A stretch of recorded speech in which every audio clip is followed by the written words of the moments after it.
अड़ल काहे जीजा पोसाली, जीजा के अपना तू बुझा न जाली। हम कुछ लेके जरूर हम जेबे करब। बाड़ू अड़ल काहे जीद पोसाली, जीजा के अपना तू बुझा न जाली।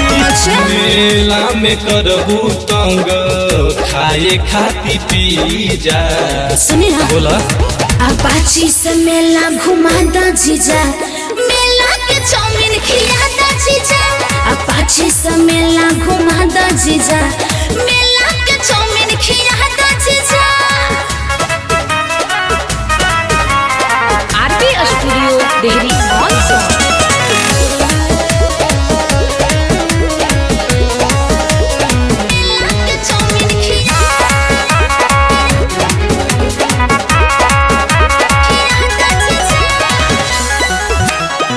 सारधा बजीजा हमरो देख के पंडाल हो, जाइब चढ़ावे माई के लेके चुनरी लाल हो।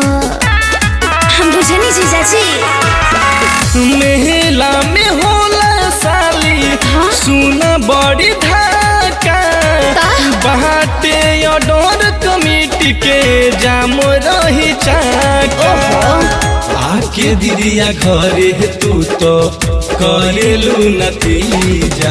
अपाची से मेला घुमा दा जीजा, मेला के चाउमीन खिला दा जीजा।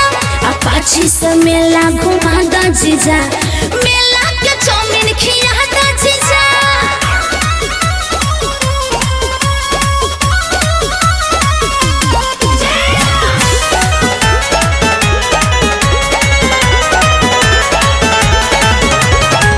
जीजा अमरीश माने साली के बात के, आज ले घुमवनी नाही मेला नवरात के।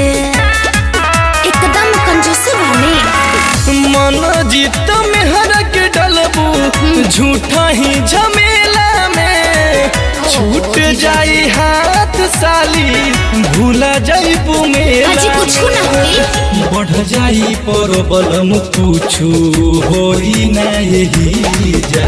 अपाची से मेला घुमा दा जीजा, मेला के चाउमीन खिला दा जीजा। अपाची से मेला घुमा दा जीजा,